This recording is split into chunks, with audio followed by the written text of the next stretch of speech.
She spread one rumor to destroy him. But what happened next cost her everything she'd ever worked for. The sun hung lazily in the sky, casting golden light across the red brick buildings of Crestwood High. It was one of those afternoons that seemed too perfect to disturb, where the only sounds were sneakers scuffing on concrete, laughter echoing from the courtyard, and the distant screech of sneakers on the gym floor. Trees swayed gently in the breeze, and everything about the school radiated comfort, privilege, and prestige. Amelia Jennings walked through the main corridor like she belonged there because she did. With her crisp white blouse tucked neatly into a pleated navy skirt, she moved with the confidence of someone used to being admired. Her long, honey-blonde hair caught the sunlight just enough to draw glances from freshmen still dazzled by senior royalty. Amelia was more than popular, she was admired. President of the student council, lead in the spring play, captain of the debate team, and most importantly, recently accepted to Harvard University, one of the nation's top schools, on a full academic scholarship. People didn't just want to sit next to her, they wanted to be her. Teachers smiled when she entered a room. Classmates sought her approval. Even the principal knew her by name. And yet, something shifted the day Malik Turner walked through the school's double glass doors. He wasn't flashy. He didn't say much. He didn't have to. Malik was a transfer student who arrived mid-year, quietly taking a seat in the back of honors literature, without so much as a whisper of introduction. Tall, dark-skinned, with thoughtful eyes and a notebook he never let out of reach, he carried the weight of someone who'd had to grow up fast. Rumor had it he'd come from a rough neighborhood, something about moving for better opportunities, but no one really asked him directly. Not because they didn't care, but because Malik didn't invite conversation. He kept his hood up outside of class, earbuds in, eyes down. Still, despite his silence, his presence slowly began to ripple through the polished halls of Crestwood. One morning in art class, a piece appeared on the back bulletin board. It was a portrait, a young boy sitting on a rooftop, watching a city burn behind him. The detail was haunting. The eyes of the boy seemed to follow you. Below the drawing, written in sharp, small print, M. Turner. Amelia stood in front of it, for longer than she intended. "That's quite incredible, Mr. Reeves," the art teacher said. "I haven't seen emotion like that from a student in years." Over the next few weeks, Malik's name started to circulate quietly, respectfully. His essays were read aloud in English class. His artwork began showing up in showcases. A local gallery even contacted the school to ask about a potential exhibit. Amelia smiled through it all. She smiled when the teachers praised his raw talent. She smiled when the counselor mentioned Malik might be a finalist for the National Arts Award. She smiled when students started stopping him in the hallway to compliment his sketches. But behind her smile, something stirred.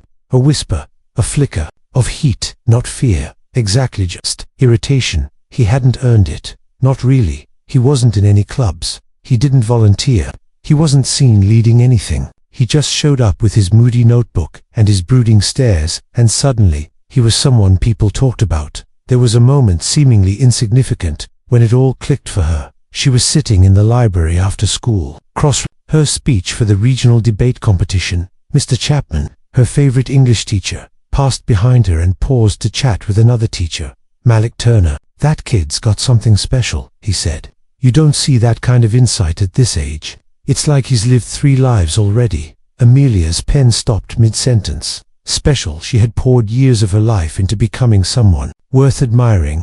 Every club, every committee, every weekend given up for leadership retreats, rehearsals, tutoring, applications. And yet, here was Malik, quiet, distant, unpolished, and somehow, he was already being seen. It wasn't fair. She didn't let the thought linger, but it didn't go away either. She tucked her pen back into her pencil case, closed her laptop slowly, and let her eyes fall on the window. Outside, Malik sat alone under the old oak tree, sketching something in his notebook, completely unaware. He wasn't trying to compete with anyone. He wasn't chasing attention. But for the first time in a very long time, Amelia felt like she was no longer the center of her own story. And that, more than anything, unsettled her. The days rolled on, warm and ordinary, but something invisible had begun to shift. At first it was nothing Malik could put his finger on. A mist wave in the hallway, a classmate who once nodded at him, now turning to tie their shoe as he passed, laughter that stopped the moment he walked into the room, Still, he said nothing. Malik had grown used to quiet. He knew how to move through a space without demanding it, how to listen more than speak. He told himself it was nothing, that maybe people were just busy, distracted, preparing for finals. But still, the feeling clung to him. Something was off.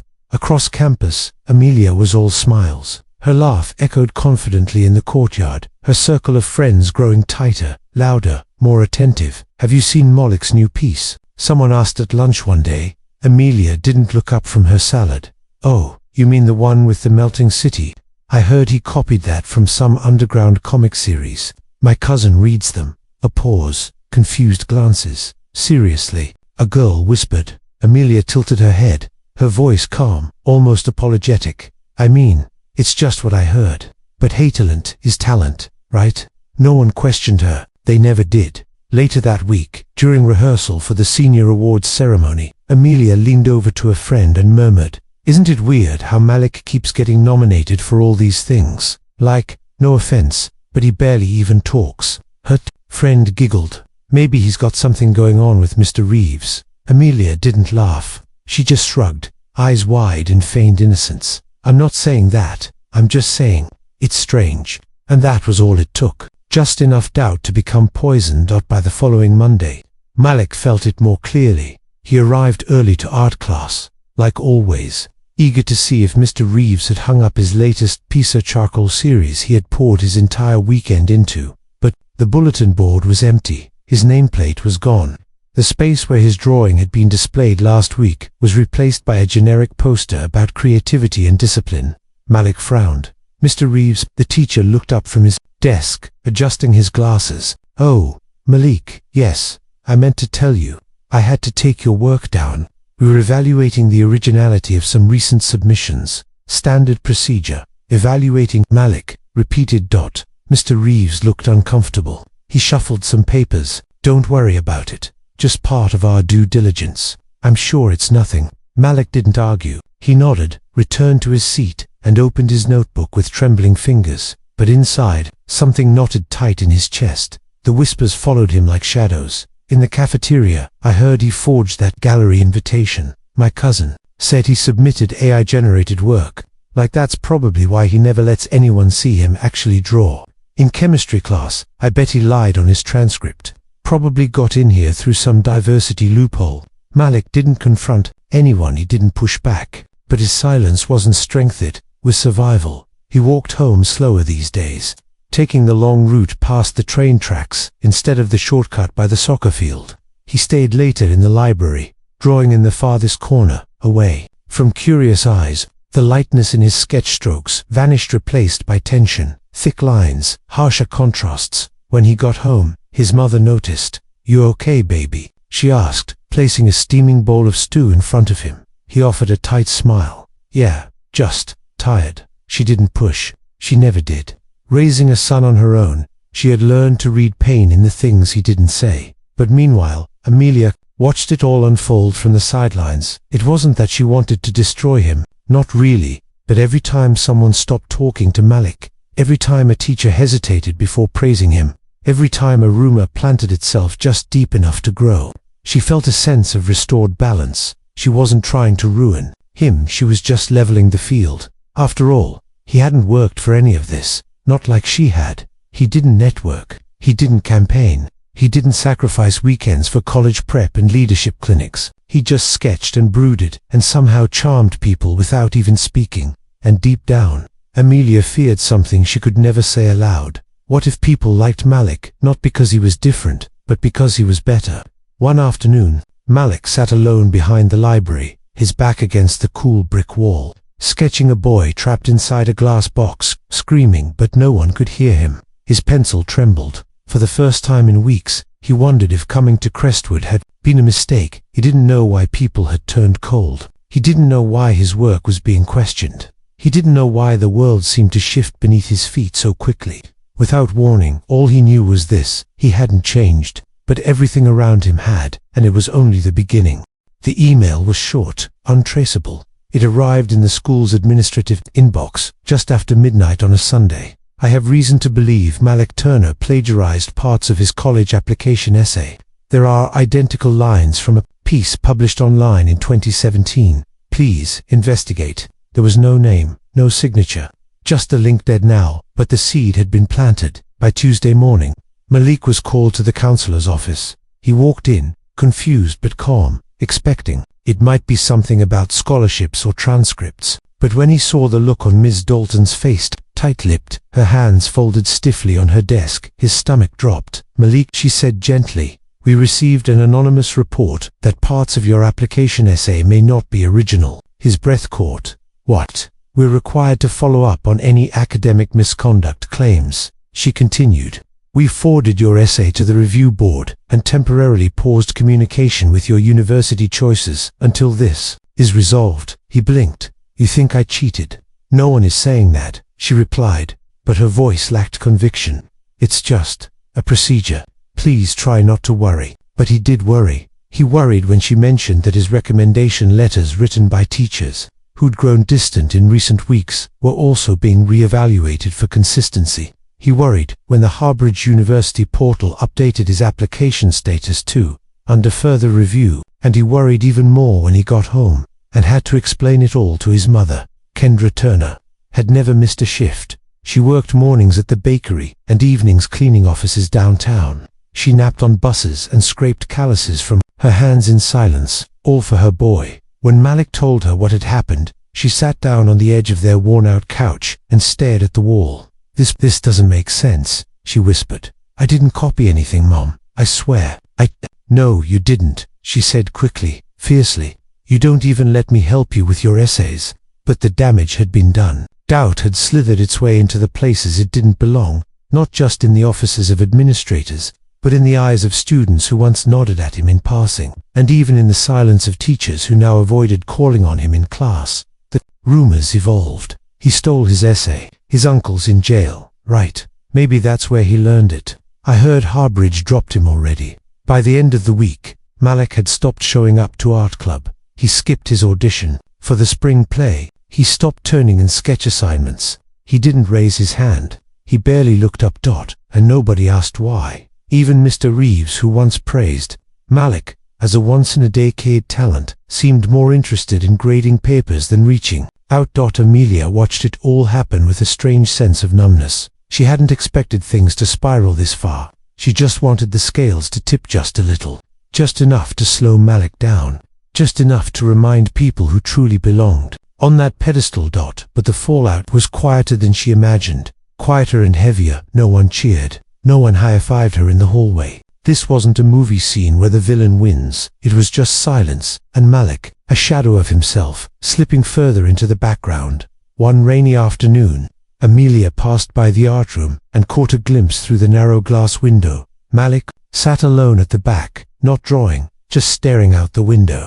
His hoodie was pulled tight around his face. The sleeves of his sketchbook were untouched. There was no spark left in his eyes, only weight. And for a brief second, Amelia felt something that surprised her. Not guilt exactly, but a strange, cold emptiness. At home, Malik sat at the small kitchen table, surrounded by opened envelopes, scholarship brochures, and college deadlines he no longer wanted to look at.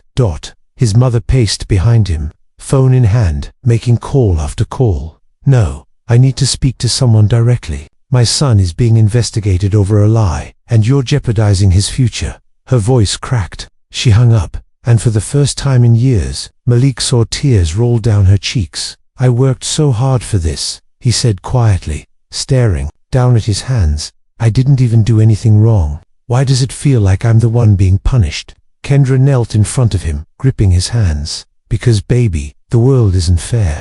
Especially not to boys who look like you. But you don't give them the ending they want. But Malik didn't feel strong. He felt small. He felt watched. He felt erased. At school, his desk sat further from the buzz of conversation than ever. His artwork was still absent from the walls. His application portal remained unchanged, under further review, and though no one had said it out loud, he knew he'd already been judged. It was a Friday afternoon, the kind of day when students count the seconds until the final bell. The sky was overcast, and a breeze pushed fallen leaves across the concrete like whispers that refused to stay silent. Leah Daniels sat alone near the edge of the courtyard, sketching absently in the margins of her biology notes. She wasn't popular, not like Amelia, but she wasn't invisible either. Somewhere in between, the kind of student teachers liked and classmates tolerated. She used to admire Amelia, used to watch her speeches in assembly and take mental notes on how to speak with confidence, how to walk with assurance, how to seem untouchable. Leah had even once stood in line to ask Amelia for advice about applying to colleges. Amelia had smiled, handed her a checklist from her planner, and said, "Just work harder than everyone else." "That's what I did." Leah believed her. But lately, something about Amelia felt different, colder, smug, even when she wasn't smiling. That afternoon, Leah had forgotten her earbuds and was wandering the back hallway by the theater room when she heard voices low, laughing, careless. It was Amelia and two of her closest friends, standing near the vending machine. "It's not my fault, everyone fell for the misunderstood artist act," Amelia was saying, flipping her hair over one shoulder. Leah slowed, instinctively ducking behind a locker corner. "I mean, really," Amelia continued, "he was getting more attention than me, and he's been here for what, 5 months? I still can't believe you reported him," one of the girls said, giggling. "That was savage." Amelia scoffed. "It wasn't savage, it was necessary. He didn't deserve that scholarship, he just played the sympathy card. I just leveled the playing field." Leah's breath caught, her fingers clenched the edge of her binder. Amelia kept going, her voice laced with venom, masked as justification. "People like him always get a free pass. One sob story and everyone acts like he's some prodigy. I worked for this. I earned it. And if I had to push a little, to remind people, then so what?" Her friends laughed again, nervous. Maybe, but Amelia didn't notice. She was riding the high of her own self-righteousness. That was the moment Leah knew. Everything Malik had been going through, the rumors, the investigation, the silence, it wasn't random. It was orchestrated by someone who smiled too perfectly while burning someone else's future behind closed doors. Leah's hands trembled as she pulled out her phone. She hit record. Amelia's voice spilled through the hallway. Again, and honestly, if he didn't want the attention, he shouldn't have drawn all that depressing stuff. He brought it on himself. Click. Leah stopped the recording and pressed the phone to her chest. She didn't move right away. Her stomach churned. Her ears buzzed. Amelia had done this, intentionally, mercilessly. Leah felt sick that night.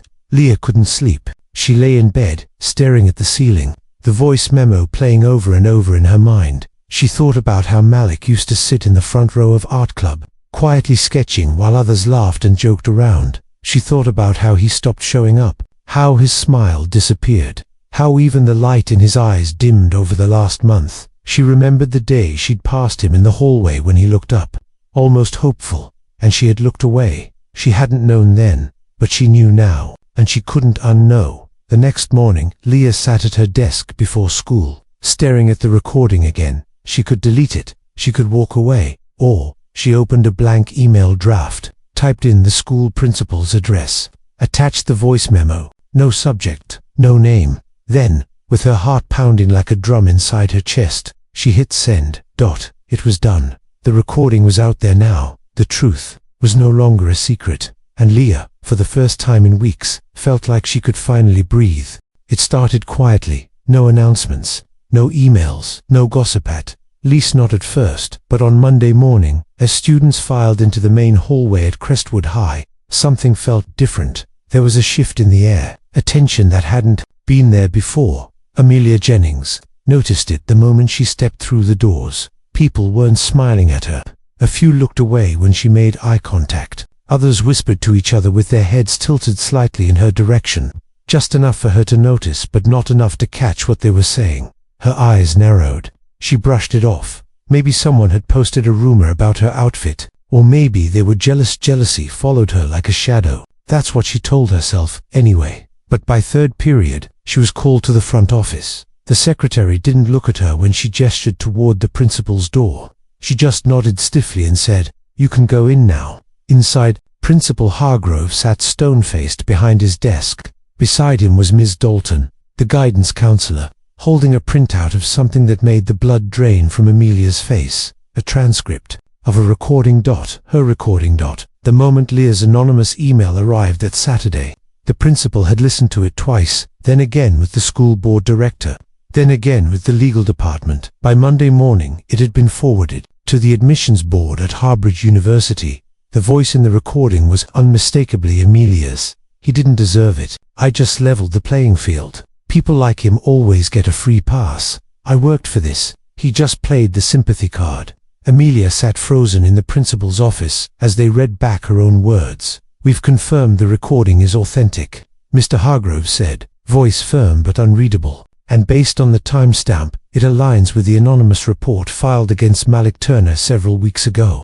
Her voice cracked. I didn't mean it like that. Unfortunately, Ms. Dalton interrupted. Your intentions aren't the issue. The actions are. Amelia's hands shook in her lap. Due to this misconduct, the school board has already notified your university. Harbridge has issued a statement rescinding your admission offer and scholarship, effective immediately. The room fell into silence. Amelia felt like the floor had disappeared beneath her. She had spent years building her future. Checklists, deadlines, awards, perfect essays and manicured social media. All of it gone because of a fifth clip she hadn't even known was recorded. She wanted to scream, to cry, to blame anyone. But the voice in that recording, it had been hers, and there was no spinning that dot across campus. In the quietest corner of the library, Malik sat with his sketchbook open. Though the pencil in his hand hadn't moved in minutes, he hadn't slept well. The past few weeks had chipped at something inside him, something hard to name, not just trust but hope. So when the call came from Ms. Dalton earlier that morning, asking him to meet with her and Principal Hargrove, he assumed the worst. Another delay, another accusation, another reason to shrink a little further. But this time, it wasn't bad news, it was redemption. Malik, Principal Hargrove had said, folding his hands neatly on the desk, we owe you an apology. Miss Dalton smiled softly, her eyes misting. We received new information that changes everything. They played him the recording. Malik sat still, barely blinking, as Amelia's voice spilled through the office. Each word landed like a stone in his chest, not because it shocked him, but because it confirmed something he had feared all along. He had been targeted, deliberately, cruelly, but the truth had finally surfaced. We've closed the investigation against you, the principal said. Your record is clean. We've already contacted Harbridge and the other institutions.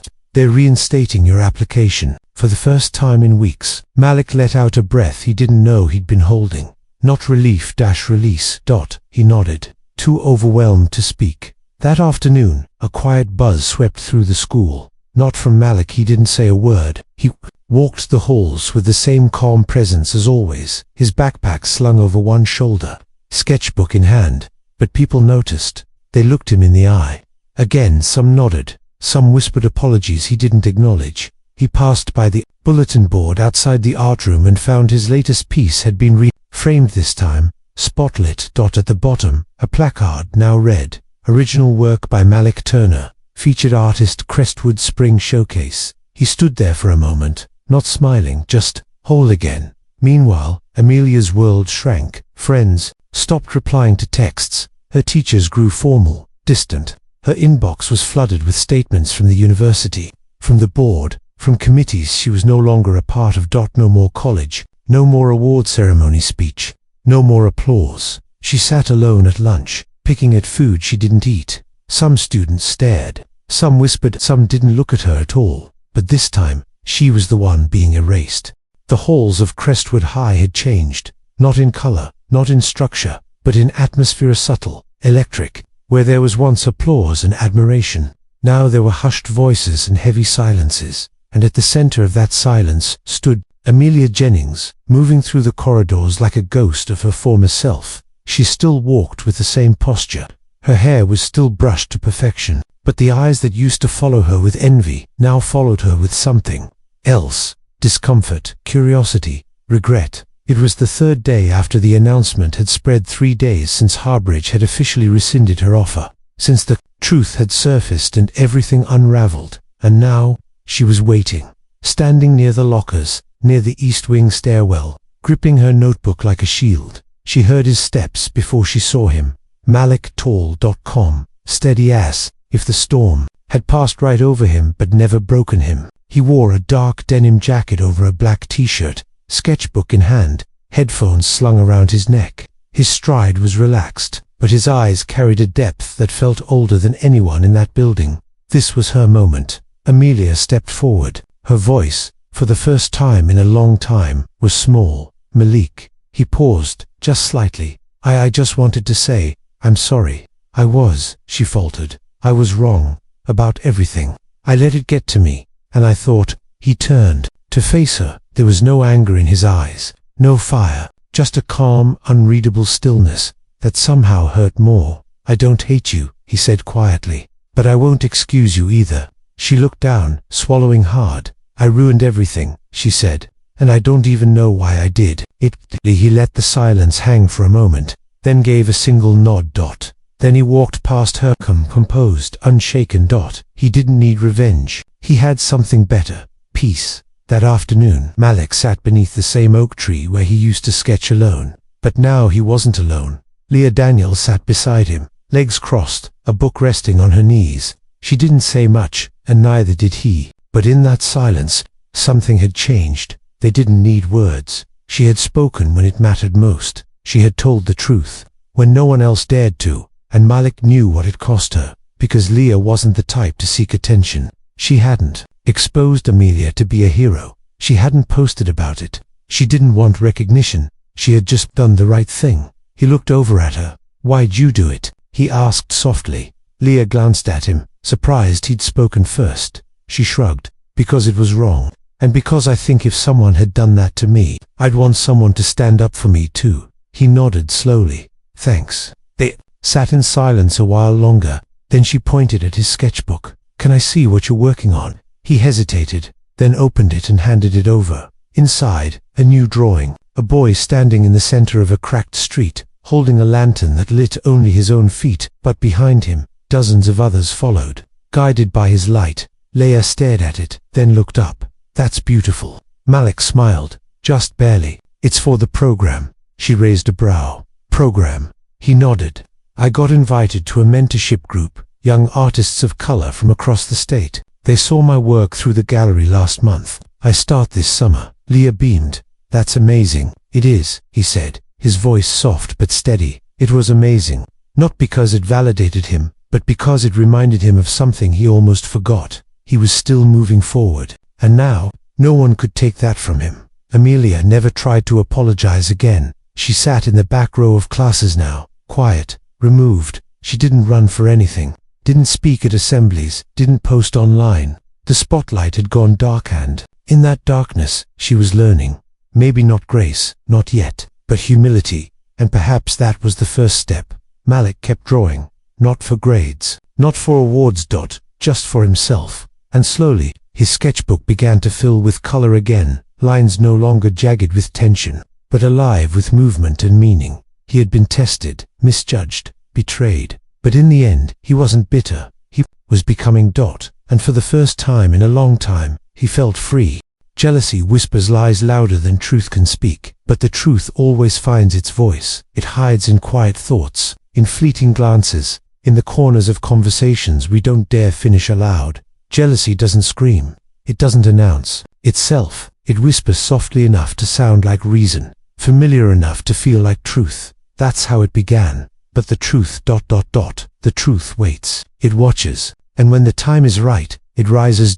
In the weeks that followed the fallout, Crestwood High slowly returned to rhythm, but the tone had shifted. Students walked with a bit more thought, spoke with a little more care. Some stories had left shadows, and this one had etched itself into the walls. Not everyone knew the details, but they knew something had changed. Malik never sought to explain it. He didn't give interviews. He didn't post cryptic captions or try to defend himself online. He just kept living, quietly, consistently, honestly. One morning, the school awoke to color. A section of the west courtyard, once dull concrete, was now surrounded by scaffolding and a drop cloth. A new mural project had begun. No announcement had been made, but everyone knew who was behind it. Malik. He'd been commissioned by the school to design something that represented resilience and unity. So, day by day, he painted, before classes, after school, on weekends. Leah sat nearby most afternoons, helping where she could, mixing paint, cleaning brushes, keeping him company. Some students stopped by, watching in silence. Others left sticky notes of encouragement taped to the nearby wall. Even teachers paused longer between classes to observe, and as the image took shape, so did something else. The mural showed a black boy, tall, strong, and serene, standing in the heart of a raging storm. Around him, dark clouds swirled, and forks of lightning cut across the sky like threats. But none of them touched him. His eyes were closed. His head was lifted. Above him, the storm split open into sunlight. From his feet, colors rippled outward, vibrant blues, golds, and reds spreading across the ground, reaching the edges of the wall like hope itself. He wasn't fighting the storm. He was rising above it. On the final day of the mural's completion, Malik stepped back and wiped his hands on a paint-stained cloth. The courtyard had filled with students, teachers, and even local journalists. But he wasn't painting for them. He was painting for the kid he used to be, the one who believed he had to stay small to survive. And for every kid like him who thought being quiet meant being powerless. He hadn't shouted, he hadn't begged to be believed. He simply held on until the truth came through. In a small ceremony, the school unveiled a plaque next to the mural. It read, "Strength is not loud, truth is not rushed, and true character always endures." In honor of Malik Turner, 2025, Malik stood quietly at the edge of the crowd, his hands in his pockets, his mother beside him, eyes brimming with pride. She didn't say much, just wrapped her arm around his shoulder, her silence saying everything. Amelia wasn't at the ceremony. She had transferred schools weeks earlier. There were rumors she was finishing senior year online.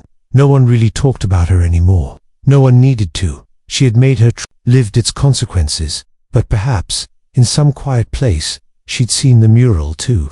Perhaps it reminded her of what she'd lost, not the scholarship, but the part of herself she'd compromised, chasing something she already had, potential, back. In the courtyard, Leah leaned against the bench, watching Malik take it all in. He looked peaceful, not triumphant. "Just hold." She handed him a bottle of water. "You think people will remember this?" she asked. He looked at the mural, then at the students gathering round it. Some were already taking pictures. Others just stared in quiet awe. "Maybe," he said, "but even if they don't, I will." She smiled. "That's enough, isn't it?" He nodded. Because it wasn't about revenge or proving anyone wrong. It was about standing still in the middle of a storm, when everything tried to shake you, and realizing you didn't need to strike back. You just needed to stand. Reputation is what the world says about you. Character is what you do when the world stops listening. Malik's reputation had been broken, twisted, lied about, but his character that never wavered. And in the end, that's what people remembered. Not the whispers, not the lies, but the boy who rose above the storm.